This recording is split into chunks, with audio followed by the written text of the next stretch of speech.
la communauté catholique met du divin amour. Bien-aimé, s'il te plaît, attends, c'est pas elle que tu vas acclamer, mais tu vas acclamer Dieu pour sa vie. Bien-aimé, acclame Dieu pour sa vie, parce que Dieu va nous réveiller. Bien-aimé, Dieu va réveiller quelque chose à nous.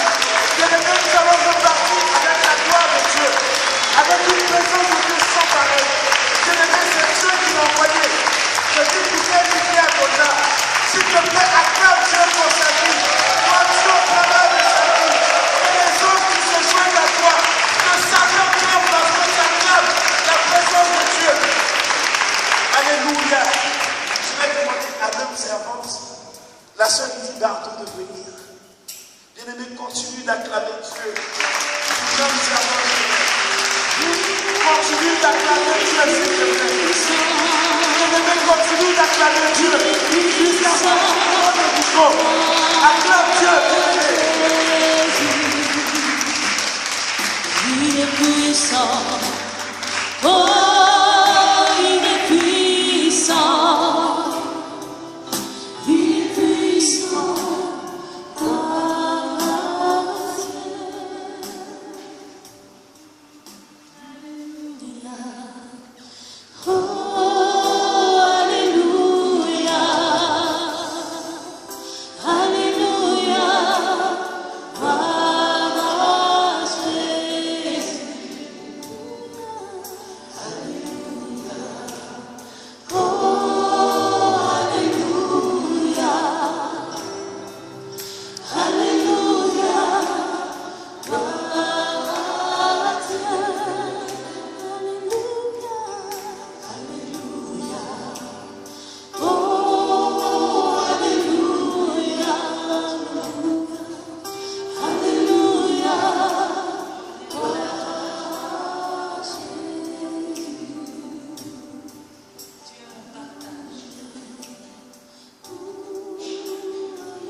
Nous sommes dans une course, mais il ne s'agit pas d'un sprint, n'est-ce pas?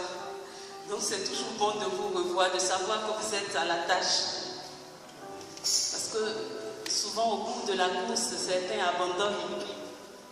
Ils disent qu'ils font pause. Et nous allons voir tout à l'heure ce que la pause a entraîné un homme de Dieu à faire. Alléluia. Donc je bénis le Seigneur pour votre vie. Parce que je sais que vous bénissez le Seigneur pour ma vie. Et je suis heureuse d'être ici ce samedi-là pour partager la parole du Seigneur avec vous. Tout à l'heure, je disais au Saint-Esprit, allons pécher. Mais que le filet soit rempli. Et je prie afin que l'Esprit de Dieu, en ce soir, en cet après-midi, enfante encore des disciples. Ou ceux qui étaient disciples et qui ont perdu leur titre, qui le leur redonne. Alléluia. Et j'ai bien aimé vers la fin ce que la sœur avant moi disait.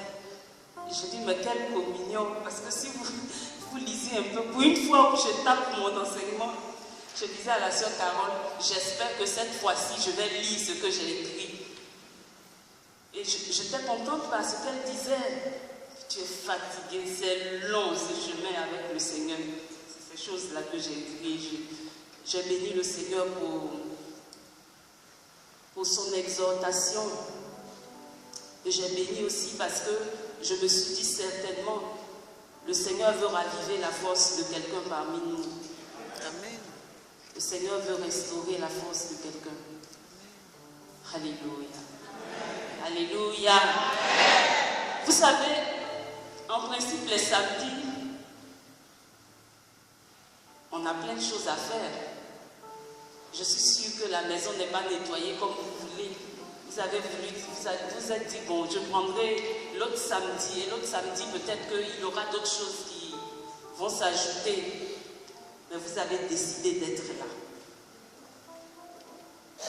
Et quand vous allez repartir chez vous, vous serez fatigué, mais rassasié de la parole de Dieu. Amen. Et demain, vous allez essayer d'arranger un peu lundi, vous allez reprendre le boulot, vous allez reprendre votre quotidien. Mais je voudrais dire que rien n'est fortuit dans le Seigneur, rien n'est vain. Il dit, ne vous lassez pas de faire du bien, car vous moissonnerez au temps convenable. Alléluia. Donc je voudrais encourager quelqu'un. Ne pense pas à ta fatigue. Je crois que la prière, c'est 2 fois dans le mois. Continue de venir. Un jour, ce sera le jour de la paix pour toi. Alléluia.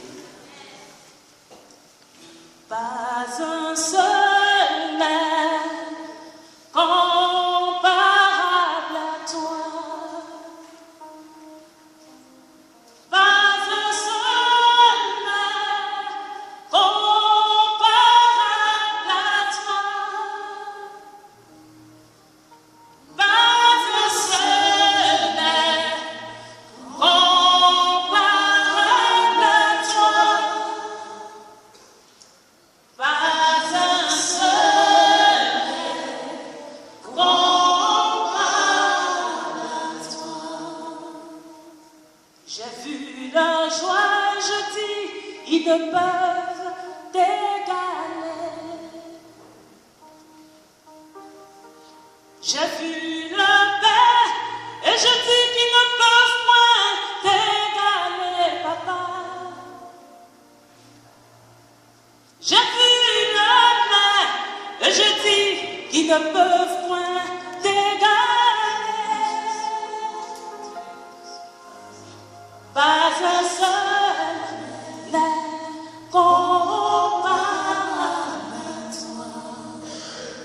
J'ai vu leur solution et je dis qu'ils ne peuvent point t'égaler. J'ai vu leur programme et je dis qu'ils ne peuvent point t'égaler, mon Dieu. J'ai vu leur guérison et je dis qu'ils ne peuvent point t'égaler, mon Dieu. Pas un seul n'est comparable à toi. J'ai vu les maris qu'ils donnent et je dis qu'ils ne peuvent pas égaler, mon Dieu. J'ai vu la paix et je dis qu'ils ne peuvent point t'égaler. J'ai vu leurs époux et je dis qu'ils ne peuvent point t'égaler. J'ai vu leur action et je dis qu'ils ne peuvent point t'égaler, mon Dieu. Pas un seul comparable à toi. Ils ne surpasseront jamais, Seigneur, ce que tu fais. Seigneur, ils ne peuvent point entrer en compétition avec toi. Seigneur, je le sais. Lorsque toi tu façonnes, lorsque toi tu libères, lorsque toi tu affranchis, Seigneur, cela est parfait et sans contrepartie. Et je voudrais te dire en ce soir, oh mon Dieu, te dire d'avance merci pour ce que tu as commencé à faire. Ah, pour cette pile de dossiers que tu renverses. Pour ceux-là dont les dossiers étaient auparavant en bas, Seigneur, tu les remets au-dessus. Et ceux-là, Seigneur, ils ne savent pas pourquoi. Mais c'est ta puissance qui gouverne l'univers. Oh Dieu, je voudrais te bénir pour cela. Depuis 2000 ans, Seigneur, nous t'adorons et tu ne cesses de nous surprendre. Seigneur, tu n'es pas au bout de tes surprises. Tu fais des choses nouvelles. Seigneur, tu parles au cœur de l'homme car tu as fait l'homme pour toi. Et en ce soir, Seigneur, reçois le règne sur notre assemblée. Reçois le règne, Seigneur, sur chacune de nos vies. Seigneur, reçois le règne sur ces personnes que nous aimons, pour qui nous prions. Seigneur, domine leur vie. Seigneur, que notre prière de ce soir, Seigneur, contrôle leur destinée là où ils sont. Seigneur, affranchis nos familles du poids du péché, Seigneur. Montre le chemin de la conversion. Seigneur, détruis la racine du mal et guéris-nous de nos tiédeurs. Que nous gagnions en ferveur, en hardiesse. Que nous gagnions, Seigneur, en sainteté, en autorité, Seigneur. Que notre foi devienne contagieuse, oh notre Dieu. Que nous parlions avec assurance et que notre joie, Seigneur, déborde et coule sur nos familles. Nous te bénissons et nous te célébrons au nom puissant de Jésus. Amen. Amen. Alors, le frère m'a demandé ce soir d'enseigner sur la repentance qui est un chemin, qui est le chemin de la miséricorde. Repentance, chemin de la miséricorde, c'est ça? Alléluia. Et je ne sais pas pourquoi, mais peut-être que c'est parce qu'on est aussi dans le temps de la miséricorde. Mais depuis un certain temps aussi, ce qui m'est demandé, c'est sur ce thème-là. Peut-être que je dois encore prier pour ma conversion. Parce que quand on demande quelque chose à quelqu'un, le thème prêche d'abord à la personne, hein, vous savez. Le thème est d'abord pour la personne et après, c'est ce que nous avons médité, le fruit de nos méditations qui déborde sur la vie des autres. Il y a 3 jours, une communauté congolaise me demandait de prêcher sur la conversion. Et donc je leur disais, je ne sais pas si vous avez choisi la bonne personne, parce que tous les jours, moi-même, je prie pour ma conversion. Alléluia. Mais ce soir, je voudrais nous dire que nous qui sommes ici, certainement, nous avons peut-être un jour, peut-être des fois, peut-être souvent, nous avons eu à abandonner la main du Seigneur. Nous lui avons fait, pour certains, de grandes infidélités. Pour d'autres, de petites infidélités. Mais quoi qu'il en soit, toutes ces infidélités et tous ces abandons ont certainement créé une rupture. Alléluia. On fait qu'à un moment donné, nous nous sommes installés dans une rupture. Est-ce que vous comprenez? Parce que ce qui rompt cette communion, c'est lorsque nous-mêmes, nous nous identifions à quelque chose, nous vivons contrairement à la parole de Dieu. Du coup, Dieu n'est plus capable de nous regarder comme il nous regardait. Ou du moins, nous-mêmes, nous nous éloignons de Dieu par ce que nous avons posé comme acte, par ce que nous avons dit ou par nos infidélités. Et ces abandons peuvent être dus à plusieurs choses de la vie.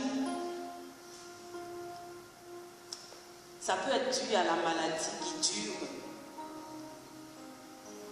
Ça peut être dû au temps qui passe. Vous savez, il y a quelque chose qui est certainement puissant et qui détruit beaucoup la foi, le temps. Le temps qui passe, les années qui passent. Alors que la Bible nous dit que le temps est l'autre nom de Dieu. Il y a peut-être ce chômage qui est chronique. Il y a peut-être la perte de quelqu'un que nous aimons. Il y a peut-être le divorce, la pauvreté. l'espérance déçue. Dieu nous a déçus. Et alors, nous nous sommes installés dans une tiédeur. Une tiédeur qui ne dit pas son nom. On dit non, c'est parce que je n'ai plus le temps que je ne viens plus à la prière. Mais vous allez voir, comme je disais tantôt, quand on veut faire une pause, on risque d'être mal taclé. Comme les joueurs taclent. Alléluia. Et je voudrais, pendant cet enseignement, nous proposer 3 petites lectures. Et vous et moi, nous allons percevoir au travers de ces lectures comment quelquefois ce n'est pas Dieu, Dieu a déjà fini. Mais quelquefois c'est nous. Alléluia. Quelquefois c'est nous. Et je voudrais donc nous dire que nous pouvons abandonner le Seigneur volontairement. Mais pour les chrétiens, pour vous qui êtes ici, ce n'est pas volontairement. Parce que vous savez, vous connaissez le Seigneur, non? Vous le connaissez, vous l'avez vu au journal, non? Vous avez vu la sœur Lydie prêcher, ou comme tout à l'heure, la sœur, celle qui est passée en premier, Carole disait, le frère Mathias Marie, vous l'avez entendu prêcher et parler de Jésus, ou le frère Cliff, donc plus ou moins vous le connaissez, vous avez reçu le baptême. Donc ce n'est pas volontaire, mais ça peut être juste un rejet. C'est-à-dire je sais, mais non, ce qu'il propose est trop contraignant pour moi. Ça peut être aussi de l'indifférence, c'est-à-dire on vient ici, on accompagne quelqu'un, on prêche, mais quand on retourne chez nous, on reprend les choses exactement comme c'était, et puis on attend dans 2 semaines, c'est ça, hein? Dans 2 semaines, on revient, on prêche, on crie Alléluia, joie, et tout, et puis quand on reprend chez nous, on reprend exactement le lundi comme ça devrait être. Alléluia. Donc vous voyez que quand on parle de repentance, on n'est plus dans ces choses-là que nous pouvons nommer facilement, Seigneur, je mens, c'est-à-dire, non. La repentance, c'est quelque chose qui est au plus profond de notre être. Alléluia. Nous allons prendre le texte de 2 Samuel 11 à partir du verset 1 jusqu'au verset 5. Au retour de l'année, au temps où les rois se mettent en campagne, David envoya Joab et ses serviteurs avec lui, ainsi que tout Israël. Alors vous voyez, on dit au retour de l'année, au temps où les rois se mettent en campagne, David envoya Joab et avec lui sa garde et tout Israël. Mais quand vous lisez dans d'autres versions, vous voyez que la position de David n'était pas celle-là qui était envoyée, c'est-à-dire David a envoyé et lui il était quelque part. Il a missionné d'autres. Non, moi maintenant, je suis à la communauté mère du divin amour. Ou moi maintenant, je fréquente la montagne de Sion. Ou moi maintenant, mais je connais personnellement le frère Mathias Mac. Mais le frère Cliff, même nous mangeons pratiquement tous les jours ensemble. Alléluia. Tu peux continuer. Ils massacrèrent les Ammonites et mirent le siège devant Rabat. Cependant, David restait à Jérusalem. Ce n'était pas sa place là. Nous voyons dans la Bible que David, de tout temps, était sur le front. N'est-ce pas? David, ses mains étaient exercées au combat. Donc David, c'est un combattant, c'est un guerrier. Mais la Bible nous dit au commencement de ce chapitre-là que David est resté à Jérusalem et il a envoyé, c'est le bishop, l'archibishop. David est devenu l'archibishop, il a envoyé ses petits au combat. Lui, il faisait pause. Comme souvent on fait pause. Seigneur, là, tous les samedis. Donc moi, je suis venue en France pour aller chaque 2 semaines à la montagne au moment où mes copines sont en train de chercher l'argent. Ou au moment où on doit faire telle chose. Non, Seigneur, une fois en passant, je vais. Mais là, je suis devenue intelligent. chrétien te dit, non, maintenant là, je suis intelligent, ça veut dire qu'il est dans une inconversion. Vous priez pour sa délivrance. Alléluia. Donc David est resté à Jérusalem.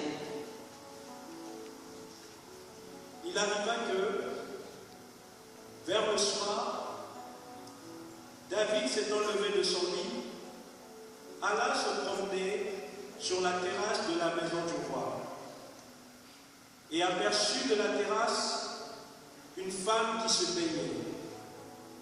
Cette femme était très belle. Il se promenait. L'oisiveté. Dans notre langage, on dit la nature a horreur du vide, n'est-ce pas? Il se promenait. Un roi. Tu as envoyé ton général Joab. Mais toi, David, tu es un chantre. Donc tu devais être en train de composer. Tu devais être en train de faire sortir le fruit de ta méditation, de ta prière. Mais toi, ma soeur, tu es une chrétienne. Donc tu ne peux pas dire je m'ennuie. Tu ne peux pas dire je m'ennuie, ce n'est pas possible. Tu ne peux pas t'installer dans une monotonie, dans une religiosité qui ne produit aucun fruit. Et David se promenait. Et quand tu te promènes, tu vois des choses pour les femmes. Comme tu es là, tu te dis, je vais me promener. Tu vois des shops qui sont ouverts, non? Et l'argent que tu n'as pas même, tu dépenses.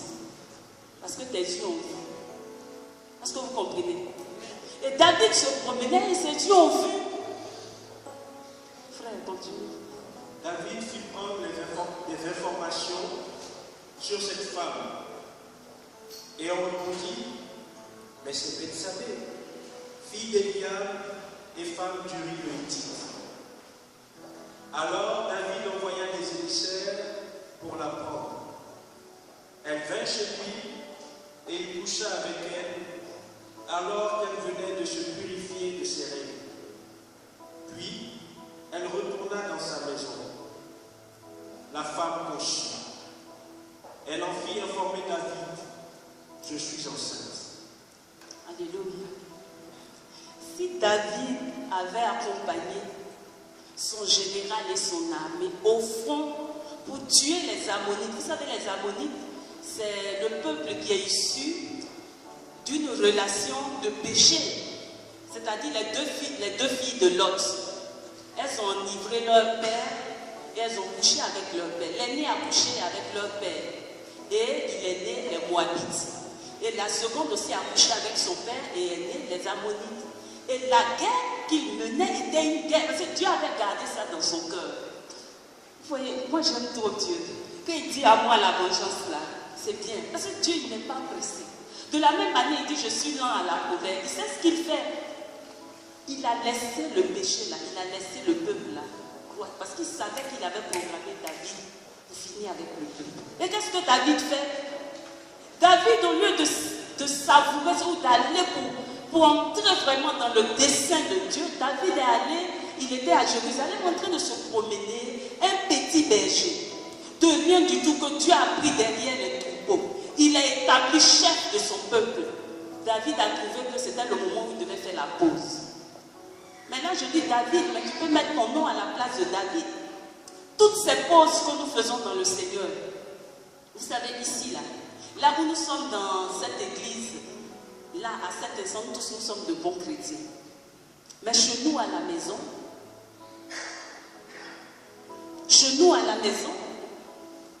là, il n'y a plus le regard du frère, il n'y a plus le regard de la sœur. Je suis face à moi-même, à mon quotidien. Et c'est là que Dieu cherche ses enfants, les chrétiens. David était seul sur le toit et il a dit à sa femme, allez-y prendre les informations au sujet de Bethsabée. On lui a bien donné l'information. Le monsieur qui combat au front, c'est sa femme qui est là. David a dit, envoyez-la moi. Il a couché avec elle. Elle a été enceinte. Mais qu'est-ce que David a fait? On ne lit pas le reste. David a tenté des stratégies. Parce qu'il savait que ce qui se passait là, il fallait que ce soit complètement tué rapidement. Vous connaissez le texte parce que même les païens même connaissent ce texte. C'est ça, non? Ou eux, ils connaissent David et Goliath. Il a fait appeler Uri. Et Et il a dit à Uri, rentre chez toi. Va chez toi, repose-toi. Quand Uri est sorti du palais, il allait se coucher avec les soldats de David devant le palais. Le lendemain, on a dit à David, il est couché, il n'est pas allé chez lui, hein. Il est couché devant le palais. David demande à Uri, mais comment ça se fait que tu dors là? Il dit, mais l'âge de l'alliance du Seigneur est sous la tente. Il dit, mon général Joab, c'est-à-dire celui qui combat au front, il dit qu'il est sur le front. Et puis moi, je vais aller chez moi, manger, dormir, coucher. Non. Il dit, je ne peux le faire. David dit, ah, tu fais bien.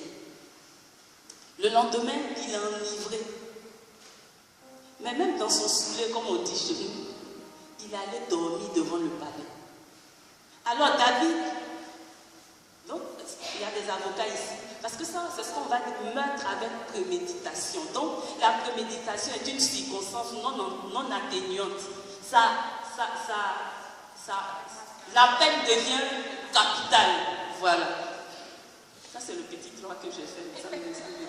Vous voyez, tout c'est. On dit tout ce que tu as fait est bon. Donc, si tu penses que tu as fait des études et que tu n'as pas fini, et qu'aujourd'hui tu es dans autre chose, ce que tu as fait là, tu vas t'en servir. Le Seigneur va faire en sorte que tu t'en serves un jour.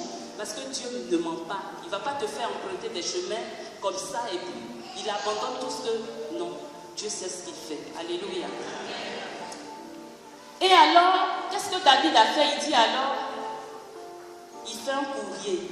Et dans le courrier là, il demande que Uri soit mis au front et que tout le monde se retire de lui. Et à qui il donne le courrier? C'est à Uri. C'est-à-dire Uri va avec le message contenant sa condamnation à mort.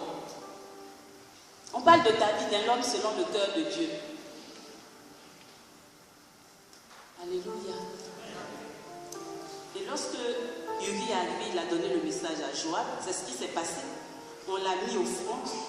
Ils se sont retirés. Uri est mort. Et Joab alors dit à celui qui doit aller annoncer à David qu'ils ont tué les Ammonites, il dit, va leur dire va dire à David ce qui se passe. Et s'il veut se fâcher, dis-lui que Uri est mort. Comme ça, il ne va pas se fâcher. Et le messager allait raconter cela à David pour dire, oui, on a combattu sous tel angle, on a perdu beaucoup de personnes, mais on a pris la ville et tout. Et David voulait se fâcher. Il dit, non, mais Uri, le Héthien est mort. David n'a plus parlé. Il ne s'est plus mis en colère. Oui, on peut dire, oui, mais moi, je ne ferai jamais ça. Moi, je n'ai tué personne. C'est ce qu'on est en train de se dire là. Oh, mais moi, je ne ferai jamais ça. Je n'ai tué personne. Mais je crois que l'Esprit de Dieu, parce que la parole de Dieu n'est pas qu'une lettre, elle est esprit et vie. Au fur et à mesure que nous allons avancer, l'Esprit de Dieu va te convaincre de qui tu es. Pour que tu sortes de tes repentances superficielles. Parce que s'il n'y a pas de vraie repentance, mes bien-aimés, s'il n'y a pas de vraie repentance, là où nous nous trouvons vis-à-vis, face à face avec nous, nous ne pouvons pas entrer dans une relation personnelle. Je dis bien une relation personnelle avec Dieu. Souvent, des personnes viennent me dire, mais je dis, moi je n'arrive pas à rester longtemps dans la prière. Quand je prie 10 minutes, j'ai fini. Je lui dis, mais ma soeur, moi je ne sais pas pour toi, mais moi, je sais que mes péchés, 10 minutes ne suffisent pas pour mes péchés. Donc au moins, si 10 minutes que tu as fini là, c'est que toi tu dois intercéder pour moi. Alléluia. La Bible dit, Nathan est venu parler à David. Et lorsque Nathan a parlé à David, j'aime bien la réaction de David. David n'a pas dit, j'ai péché contre Uri. Le psaume 51, il dit, c'est contre toi. Et toi seul j'ai péché, contre Dieu. Parce que ce qu'il a fait, peut-être Bathsabée même ne savait pas, Uri n'a rien su et il est mort. Mais Dieu le savait. Dieu le savait et Dieu a pris son prophète pour aller confronter David. David a dit, c'est contre toi. Et toi seul j'ai péché. Alors David a revêtu le sac, il a commencé à jeûner, il s'est repenti devant le Seigneur. Lorsque son fils est mort, quand on est venu dire à David, ou du moins qu'il a appris que son fils est mort, David a enlevé le sac, il s'est mis à manger. Les gens ont trouvé son attitude bizarre. David a dit, mais qu'est-ce qui est bizarre? Pendant qu'il était encore malade, je suppliais le Seigneur, me disant, on ne sait jamais. Peut-être que le Seigneur peut avoir pitié. Mais maintenant que l'enfant est mort, qu'est-ce que vous voulez que je fasse? Alléluia. Nous allons avancer et lire le second texte. Jonas. Jonas 3, le verset 4 à 10. Jonas pénétra dans la ville. Il y fit une journée de marche. Il prêcha en ces termes. Encore 40 jours, et Ninive sera détruite. Les gens de Ninive crurent en Dieu. Ils publièrent un jeûne et se revêtirent de sacs, depuis le plus grand jusqu'au plus petit. La nouvelle parvint au roi de Ninive. Il se leva de son trône, quitta son manteau, se couvrit d'un sac et s'assit sur la cendre. Puis, l'on cria dans Ninive et l'on fit, par décret du roi et des grands, cette proclamation. Hommes et bêtes, gros et petits bétail ne goûteront rien, ne mangeront pas et ne boiront pas d'eau. On se couvrira de sacs, on criera vers Dieu avec force, et chacun se détournera de sa mauvaise conduite et de l'iniquité que commettent ses mains. Qui sait si Dieu ne se ravisera pas et ne se repentira pas, s'il ne reviendra pas de l'ardeur de sa colère, en sorte que nous ne périssions point. Dieu vit ce qu'ils faisaient pour se détourner de leur conduite mauvaise. Aussi, Dieu se repentit du mal dont il les avait menacés. Il ne le réalisa pas. Alléluia. Amen. Toute la ville a jeûné. Le roi a pris le sac, les animaux, je dirais même les enfants qui sont à la mamelle. Vous savez, ce n'est pas possible de rester longtemps en copinage avec Jésus. Ce n'est pas possible de rester, c'est-à-dire la relation copain à copine n'est pas la relation finale. Lorsqu'on rentre en cheminement avec quelqu'un, le but c'est de se marier avec, n'est-ce pas? Non? Si. Moi je sais que quand je me suis mariée, soudainement, je n'avais pas de voiture, mais soudainement, tout à coup, quand je me suis mariée, devant Dieu et devant les hommes, soudainement j'ai eu une voiture. Pourquoi? Parce que mon mari avait une voiture. Alléluia. Amen. Écoutez-moi, vous allez comprendre où j'en viens. Quand je me suis mariée, je commençais à peine à travailler, donc je n'avais pas grand-chose dans mon compte. Mais soudainement, lorsque je suis passée à la mairie, et je suis passée à l'église, soudainement, j'ai eu un peu d'argent, parce que mon mari en avait un peu. Alléluia. Quand je me suis mariée, je louais une maison, mon mari, lui, il avait déjà sa maison. Mais soudainement, je me suis retrouvée propriétaire d'une maison, parce que mon mari était propriétaire d'une maison. Je dis mariée, hein. Je ne dis pas que quand il me faisait la cour, je ne dis pas que quand on cheminait, je ne dis pas même que quand on était fiancés. Je dis, quand on s'est marié devant Dieu, devant les hommes et devant Dieu, tout ce qui était à lui est devenu mien. Alléluia. Et la Bible nous dit, le père a répondu à son fils, il dit, mais mon fils, toi tu es toujours avec moi. Tout ce que j'ai, c'est à toi. Alléluia. Il dit, toi, tu es toujours. Parce que nous lisons le second verset. Ce qui est à moi est à toi. Le fils est né. Lorsqu'il est revenu et qu'il se plaignait, le père lui a dit, mais pourquoi tu te plains? Toi, tu es toujours avec moi. On n'a pas fait de pause. Il n'y a pas eu de rupture. Tu as toujours été à mon service. Donc tout ce que j'ai, c'est à toi. Dis à quelqu'un, tu dois te marier avec Jésus. Tu dois te marier à Jésus. Parce que ce n'est pas possible de rester, de visiter un jour Jésus, être aujourd'hui chrétien, demain on ne l'aime pas. Après, on revient. Quand les problèmes, on ne l'est plus. Ça, c'est quand on est en train de te faire la cour. Quand tu es content, tu dis, je ne veux pas te voir. Et puis le monsieur, il revient. Et puis après, tu dis, non, je n'ai pas envie de bouger. Et puis après, la relation évolue. Quand on arrive au stade de fiançailles, s'il y a un problème, d'autres viennent intervenir parce qu'on se connaît. Mais quand on arrive au mariage, en tout cas pour nous les chrétiens, il n'est plus question de divorce. Ou bien? Il n'est plus question de divorce. Mais le fait est que toi-même là, toi, tu ne veux même pas épouser Jésus. Tu ne veux pas. Donc ce qui est à lui ne peut pas être à toi. Et on dit que ce n'est pas parce que la main de Dieu est trop courte. Non.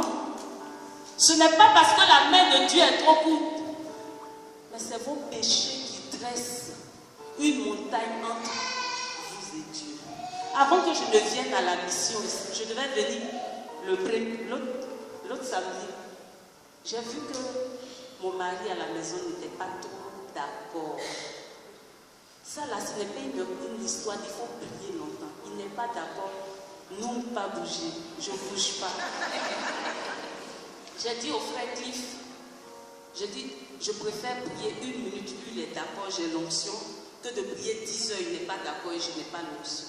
Parce qu'on est marié. Je lui ai dit, c'est un sacrement. J'appartiens à la main, tu dis l'amour, mais c'est un sacrement. Donc il faut qu'il soit d'accord. Quand on est marié, on marche selon certains principes.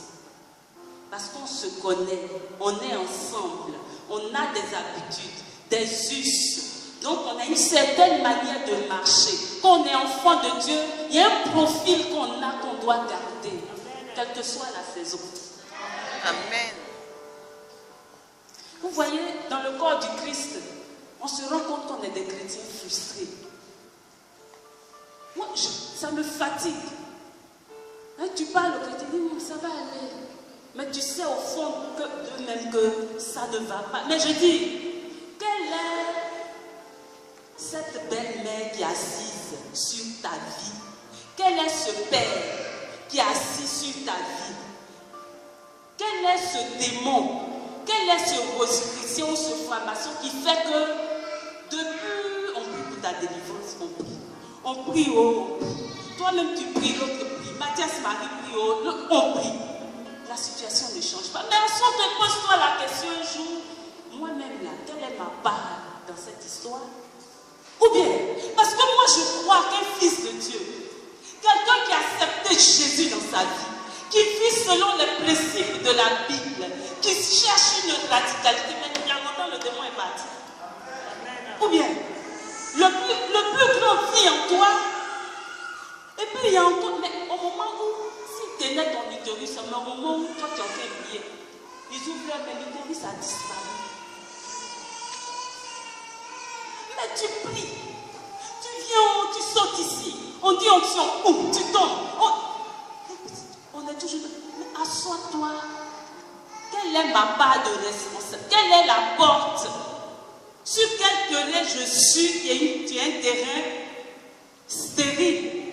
Quelle est la complication dans laquelle je suis? C'est ça.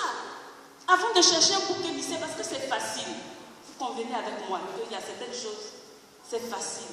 On est bien content quand on nous dit non, c'est ton papa qui allait donner toi. Là, ça nous libère. C'est-à-dire on est dans une certaine facilité. Donc tout ce que je vis là, c'est mon père. Et puis nous-mêmes on dit. Donc quand j'arrive, oh non, oh, mais je t'attache. Mais tu attaches parce que tu es sorti de ses reins. Est-ce que vous me comprenez? Soyons. Élevons un peu le niveau. Moi je crois au plus profond de moi. Au plus profond de mon être, je crois que lorsque Jésus est dans la vie de quelqu'un, lorsqu'on a épousé radicalement Jésus, oui, on se relève. Mais je dis, lorsque tu cherches au plus profond de toi Dieu, et que tu regardes la parole de Dieu, et que tu regardes ta vie, et que tu la conformes à ta vie, si quelque chose ne se produit pas, c'est qu'il y a un mensonge quelque part. Or, la Bible dit, il n'est pas fils d'homme pour mentir. Donc, tu dois chercher le mensonge ailleurs. En fait, même, on devrait même plus, c'est pas l'homme de Dieu même qui devrait maintenant te dire, parce que le sorcier lui-même, il court là, en fait, j'étais assise sur quelque chose, mais ça a disparu. J'avais quelque chose que j'avais bloqué pour toi, mais ça a disparu. Mais nous aimons bien. Oui, c'est vrai que ces choses-là existent. C'est vrai que ces choses-là bloquent nos vies. Oui, c'est la vérité. Ça existe. Que des vies sont... Il y a des nœuds dans des vies parce qu'il y a eu des pratiques, oui. Mais si depuis longtemps, on prie révélation, depuis, rien ne change. Maintenant, si pose-toi la question, quel est le péché dans lequel je suis? Parce que le je confesse à Dieu dit, je demande pardon pour les péchés par omission, en pensée, par action et par omission. Oui, je reconnais que j'ai devant mes frères, je reconnais. Dans le secret, je reconnais devant les frères aussi. Ou bien, il ne dit pas ça.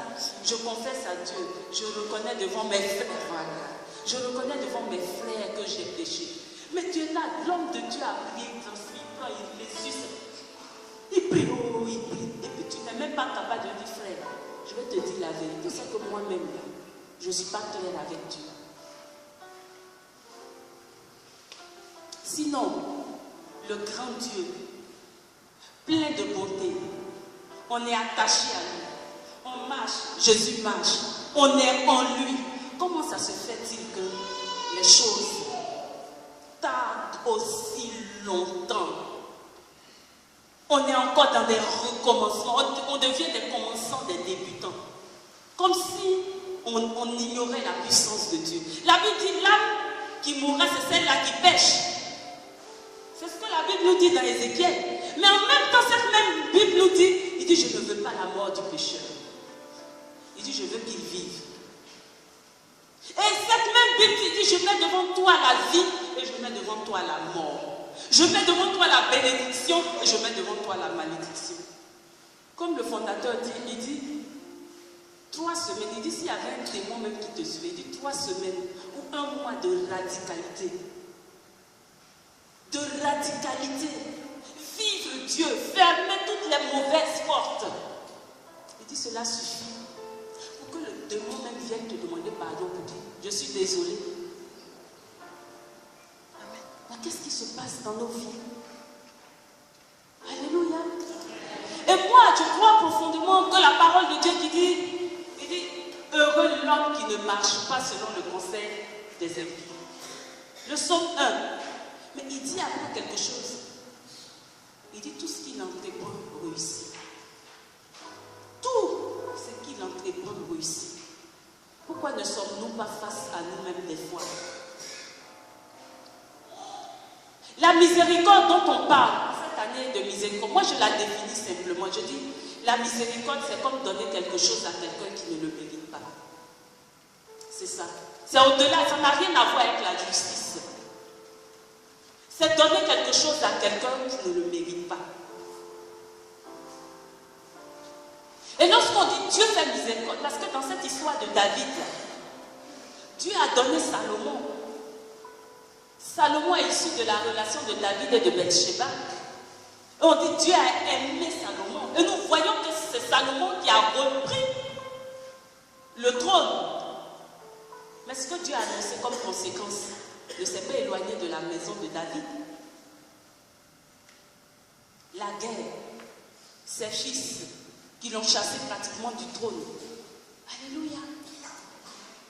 Et en cette année de miséricorde, il est important que nous nous mettions sous cette coupe-là pour dire au Seigneur, Seigneur, donne-moi des choses que je ne mérite pas. Parce que dans la miséricorde, c'est vrai que Dieu pardonne. Il pardonne tout ce qui est offense, mais il nous donne aussi des choses que nous ne méritons pas. C'est ça la miséricorde. Vous savez que le mot miséricorde, la racine hébraïque du mot miséricorde, c'est utérus. Comment? D'abord utérus. Et dans l'Ancien Testament, on dit Dieu nous aime de l'amour qu'une mère a de ses enfants. Donc Dieu nous aime dans ses entrailles. Alléluia.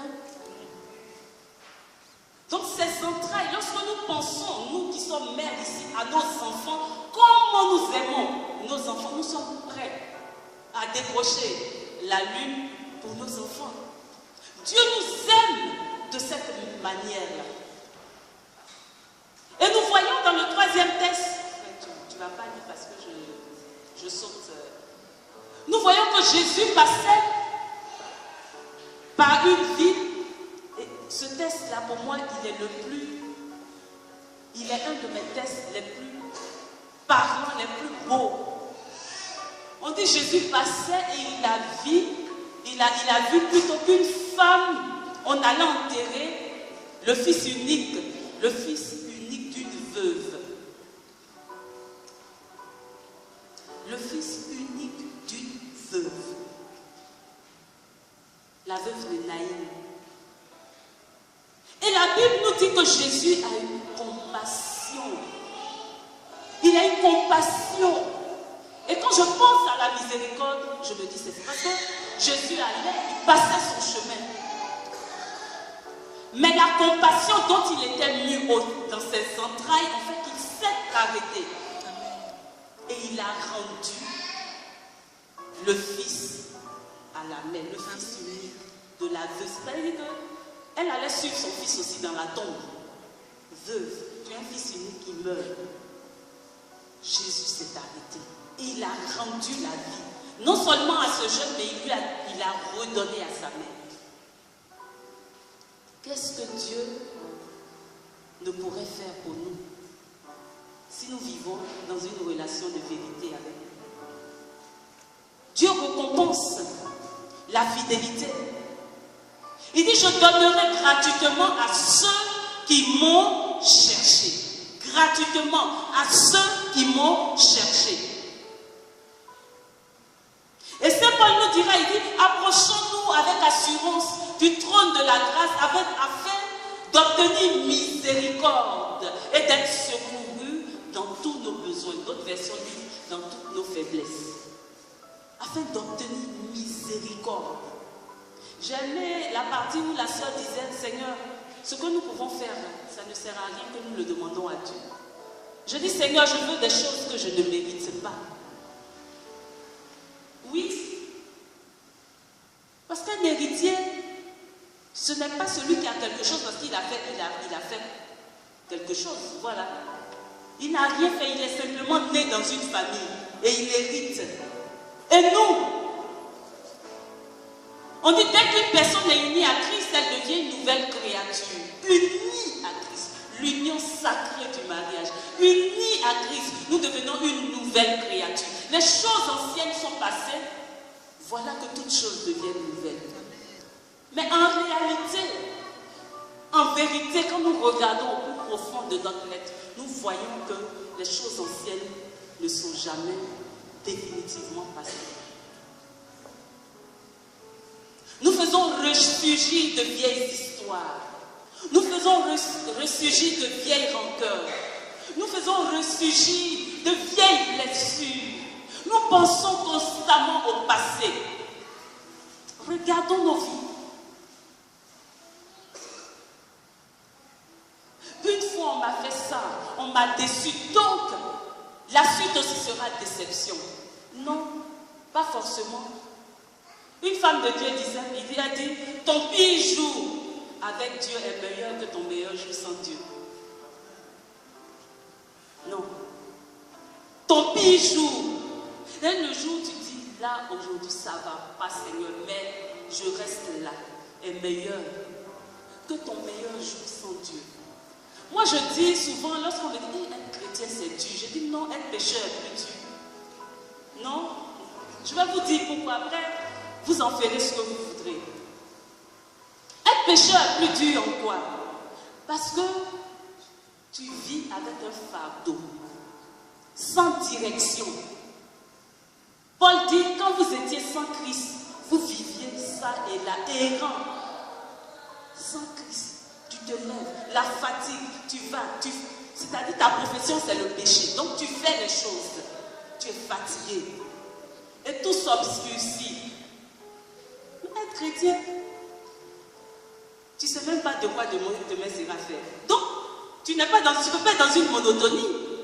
Parce qu'être chrétien, c'est quoi? C'est qu'on a quelqu'un qui s'inquiète pour soi. C'est ce que la Bible nous dit de vous inquiéter de rien.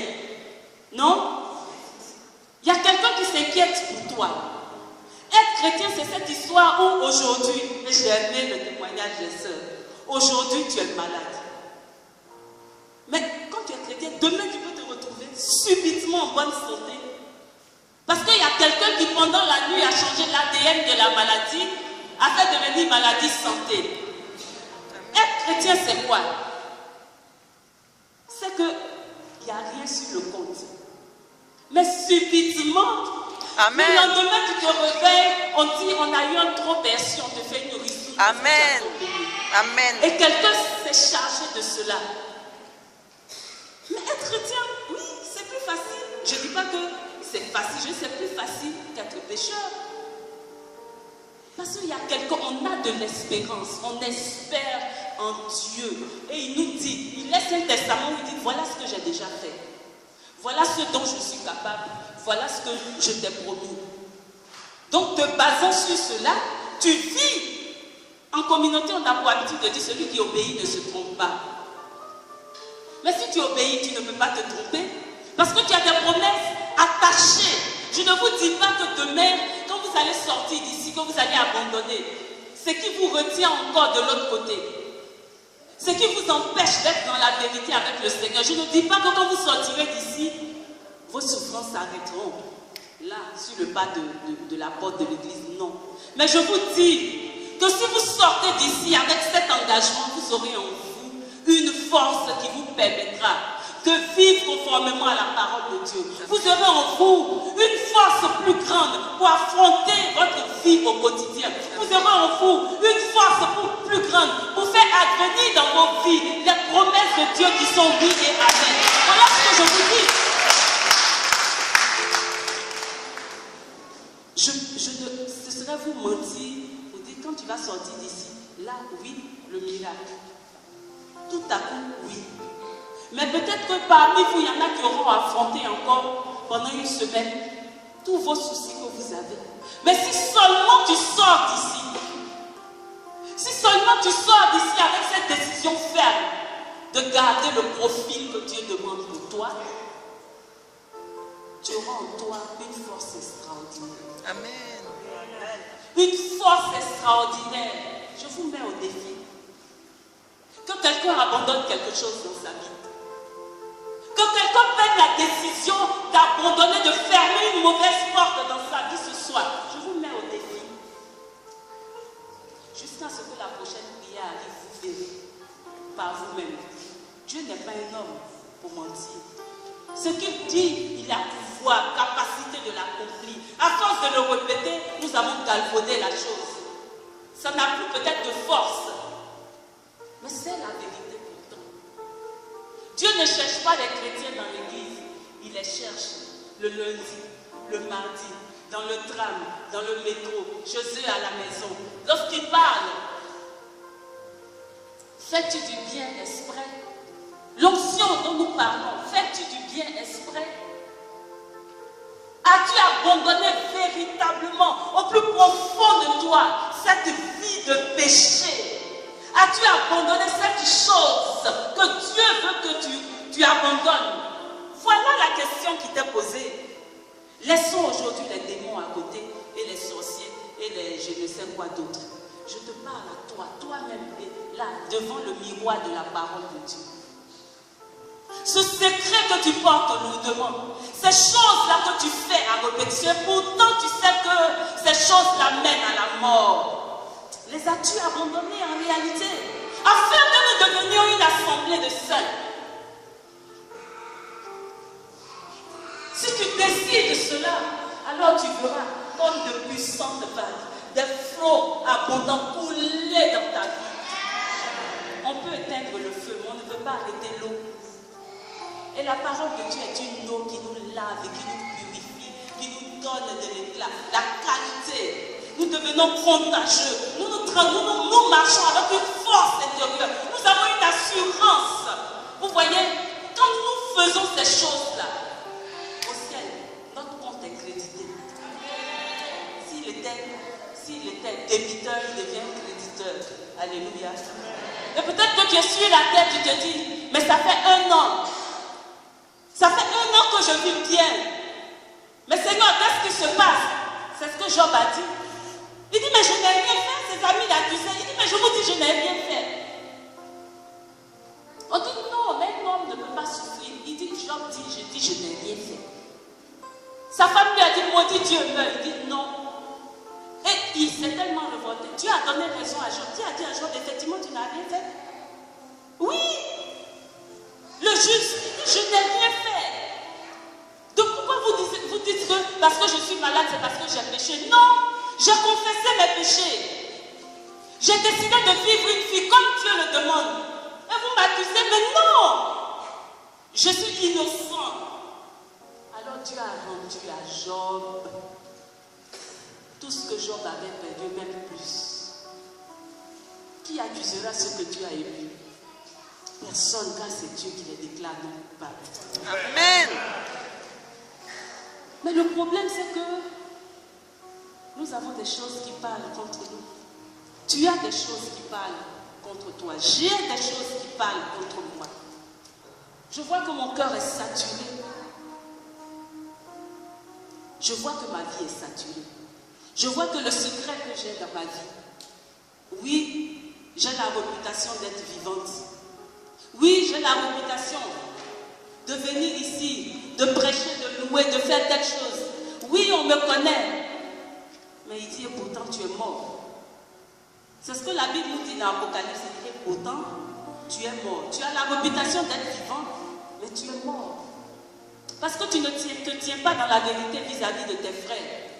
C'est une image que tu te donnes. C'est une facette que tu te donnes. Mais en réalité, tu n'as pas de poids. Tu ne pèses pas. Tu n'as pas de poids. Vous savez, dans la tradition biblique, on parle de poids, on parle de doxa, c'est-à-dire ce qui pèse lourd. Tu n'as pas de poids. Pourquoi? Parce que le péché t'a affaibli. Ce péché non avoué, ces choses que tu fais à répétition. Et pourtant, tu sais que ce n'est pas bon. Et tu sais que la parole de Dieu t'a confronté là-dessus. Et tu reprends, et tu reprends, et tu reprends. Tu risques de devenir insensible à la voix de Dieu. Mais gloire soit rendue à Dieu pour ce pape béni que nous avons, qui nous met sous un parapluie merveilleux, qui est le parapluie de la miséricorde. Je crois en ce soir que la grâce de Dieu va couler au travers de cette puissante grâce de miséricorde. Que l'Esprit de Dieu ira nous confondre au plus profond de nous. Que lorsque cette grâce de Dieu descendra sur nos vies, dans ses rayons, la grâce de Dieu apportera la guérison sur nos corps. Cette grâce apportera la solution à tout ce qui est nœud dans nos vies. Je le crois au plus profond de moi. Je crois que lorsque Dieu étend sa main et que la miséricorde sort de ses mains, je crois que cette miséricorde nous propulse dans les sommets.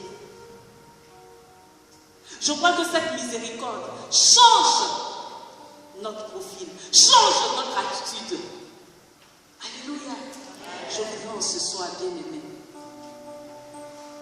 Je finis et puis vous parlez un peu, puis après je reviens, c'est ça? Non, je ne sais plus, j'ai oublié un peu. C'est comment? Après, je prêche, je finis, je m'assois et puis je reviens. Alléluia. Alléluia. Vous savez, je vais finir par là, comme le frère disait.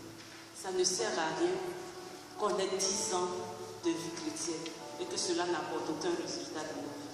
Moi, je crois que ça n'en vaut pas la peine. 15 ans, 20 ans à la communauté Mère du Divin Amour, et tu te trouves à tourner en rond. Qui est le plus à plaindre? Qui trompes-tu? Dieu ou le frère Clément Akobé? Alléluia.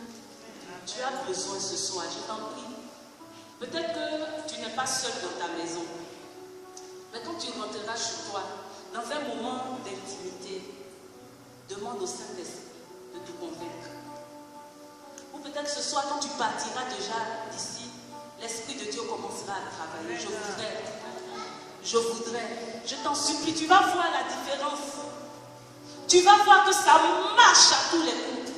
Quand tu es dans une relation